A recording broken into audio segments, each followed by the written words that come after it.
안녕하세요. 제가 오늘은 법인 회생을 신청하기 전에 꼭 알아야 할 사실들, 반드시 알아야 할 사실들에 대해서 설명을 좀 드리겠습니다. 우리 지금 법인을 운영하시는 대표님들께서 법인이 경영상 어려움을 겪고 있다거나 자금이 회전이 잘 안 된다거나 이렇게 힘든 상황이 있어서 법인을 회생을 할까 파산을 할까 아니면 이대로 좀 더 버텨볼까 고민하시는 분들이 많은데, 혹시 법인 회생을 고민하고 계신다면 이 사안들을 반드시 참고하셔서 그 다음에 결정을 하셔야 됩니다. 제가 미리 설명을 좀 드리겠습니다. 첫 번째, 매출이 유지가 되는가. 자, 우리 법인 같은 경우는 크게 두 가지로 나눌 수가 있는데, 매출 자체는 회복하거나 유지할 수 있는 법인이 있고, 매출 자체가 내리막길에 있는 법인이 있습니다. 자, 법인은 매우 정상적으로 운영할 수 있고 건실한 기업인데 우발적인 사건을 만나서 매출이 잘 안 나오는 경우가 있습니다. 예를 들면요, 제가 과거에 했던 사건들은 메르스 사태라고 그때 있었잖아요. 뭐 요식업 프랜차이즈 이런 회사들이 많이 힘들었습니다. 그때는 기획회사, 마케팅회사, 행사회사 이런 법인들이 또 굉장히 힘들었습니다. 그리고 최근에 코로나 때, 이때는 뭐 산업 전방위적으로 다 힘들었기 때문에 이 회사 저 회사 할 것 없이 다 힘들었죠. 또는 뭐 이런 시즌에 걸린 건 아니라도 법인이 예상 못했던 소송을 당한다거나 대표자의 일신에 문제가 생긴다거나 해서 잠깐 운영이 스톱이 되는 경우가 있죠. 이런 경우에는 그 위기만 극복하면 회사는 정상적으로 돌아오고 매출이 유지가 되거나 다시 매출을 살려낼 수가 있단 말이죠. 이런 회사들은 다시 살아날 수 있기 때문에 법인 회생을 들어가시는 게 가능성이 높습니다. 잘 될 가능성이 높습니다. 반대로 지금 내 운영하는 산업 자체가 굉장히 내리막길이나 사양산업이야, 또는 내가 이미 심리적으로 많이 지쳤기 때문에 다시 이 회사를, 이 직원들을 데리고 살려내는 건 너무 힘들고 일단 한번 정리를 하고 추후에 새롭게 뭔가를 도모해 보고 싶다, 이런 대표님들이 계신데, 이런 경우는 지금 우발적인 사건들을 해결한다고 매출이 증가하는 게 아니고 매출은 계속 내리막길로 내려갈 수밖에 없기 때문에 결국은 월세 내고 매입원가 내고 인건비 주고 나면 남는 돈이 없는 거죠. 그러면 법인회생을 들어가 봤자 이런 회사들은 변제금을 10년 동안 납부하는 것이 너무 힘들기 때문에, 너무 어렵기 때문에 회생 절차 기간이 유지가 안 되죠.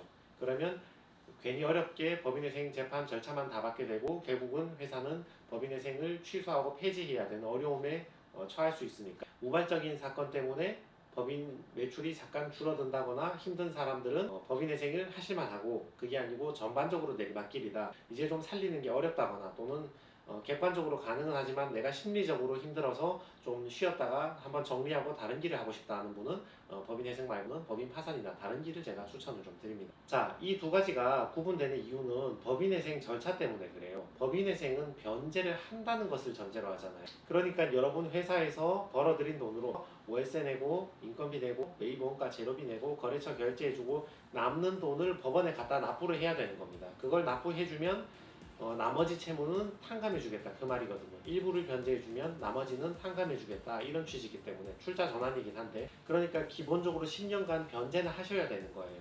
매출이 다시 부활시킬 수 있고 유지를 할 수 있다면 변제금을 낼 수 있기 때문에 법인 회생이 가능하시고, 내가 다시 부활한다거나 유지하는 게 어려우신 경우에는 법인 회생이 좀 어려우실 수 있으니까 다른 길을 좀 찾아보셔야 된다. 그래서 내 매출이 유지가 되고 부활이 가능한가 아니면 내리막길에 있는가, 이걸 제일 먼저 구분을 하셔야 됩니다. 두 번째, 채권자의 독촉과 추심을 막아줍니다. 지금 법인 대표님께서 힘드신 게 처음에 1금융에서 돈을 빌리다가 힘들어지시면 캐피탈, 대부, 심지어는 사채까지 빌리시는 분들이 많아요. 근데 사채 돈을 빌리면 이게 사람들을 정말 못 살게 본단 말이야.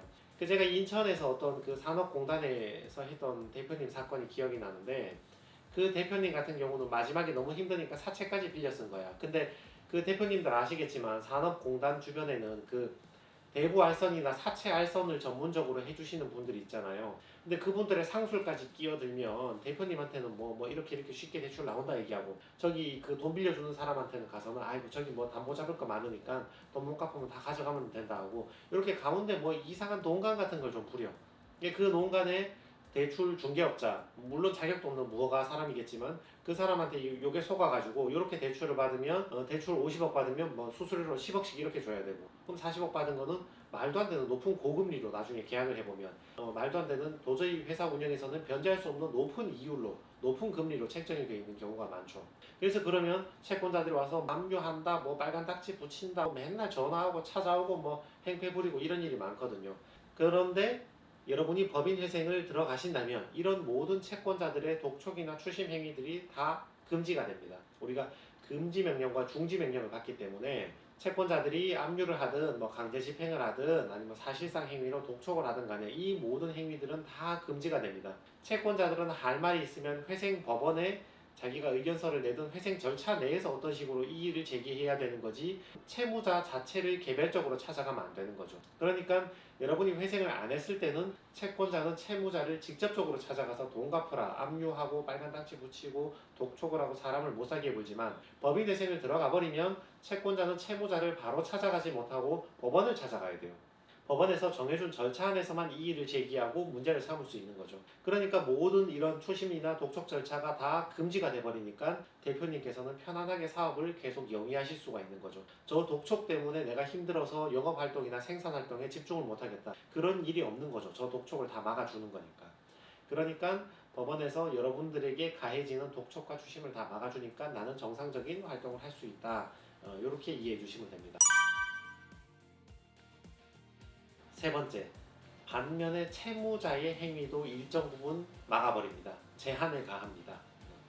채무자분들이 대표님께서 지금은 뭐 돈 빌리고 싶으면 마음껏 빌리고 결제해주고 싶으면 마음껏 결제하고 직원 뽑고 싶으면 마음껏 직원을 뽑고 내 회사에 뭐 상가 같은 거나 점포 같은 거 부동산 조그만 거 있으면 마음껏 팔아버리잖아요.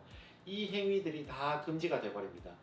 여러분이 법인회생을 신청하자마자 법원에서는 수일 내로 아주 짧은 기간 내로 보전 처분 기일이란 걸 바로 잡습니다.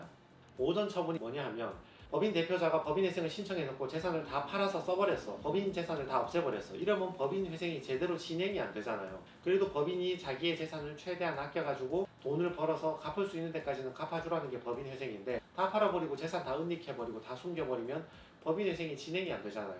실제로 대표님들께서 이것을 악용하시는 분들도 많이 있습니다. 신청해 놓고 채권자들의 추심을 막아놓고 재산을 빼돌리는 거지. 이런 것을 방지하기 위해서 채권자만 막는 게 아니라 채무자도 막아버립니다. 보전처분기일에 가서 보전처분 명령을 받으면 대표님께서는 기존 대금을 변제해서도 안 되고 그 다음에 재산을 처분해서도 안 되고 돈을 빌릴 수도 없고 임직원을 채용해서도 안 됩니다. 이런 몇 가지 상황에 대해서 제약이 가해지는 거죠. 근데 이 제약이 무조건 하지 마라 이게 아니라 할 때마다 법원의 허가를 받아서 법원이 정당한 이유가 있으면 허가를 해주니까 그것만 할 수 있는 겁니다. 물론 영원히 하지 말라는 뜻은 아닙니다. 여러분이 회생법원 재판 받는 기간 동안 개시결정 받는 동안 요 개시결정 이전에 생긴 채무나 이런 거에 대해서는 함부로 변제를 못하는 거고 개시결정 이후에 상거래 대금에 대해서는 당연히 결제를 할 수 있는 거죠. 다만 여러분께서는 이렇게 이해하시면 돼요.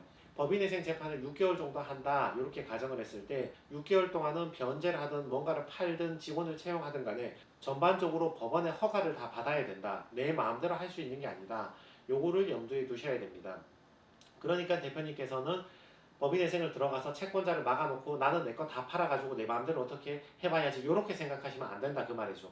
채권자도 막아버리지만 채무자 역시 법인의 재산을 함부로 쓰거나 법인의 돈이 밖으로 나가거나 법인의 부동산이 밖으로 나가는 것을 법원이 일일이 허가를 하기 때문에 그거를 내가 법원에게 사유를 소명해서 허가를 받아서 할 수 있는 것이지 내 마음대로 계획을 짜서 팔아서 뭐 어디 써야지 이런 계산으로 들어오면 법인회생 6개월 기간 동안 약간 당황하실 수 있다 이거죠.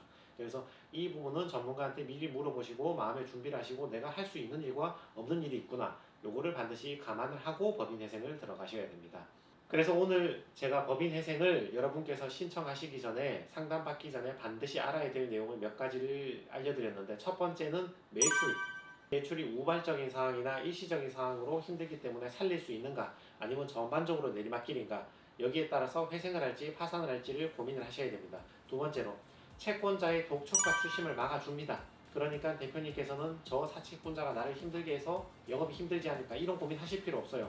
채권자를 싹 막아줍니다. 세 번째, 채무자도 막습니다. 채권자 막아놓고 나는 내 마음대로 재산 팔고 처분하고 부동산 팔아서 현금 받고 대금 결제 뭐 줬다면 어떻게 해야지 이렇게 계산하시면 안 됩니다.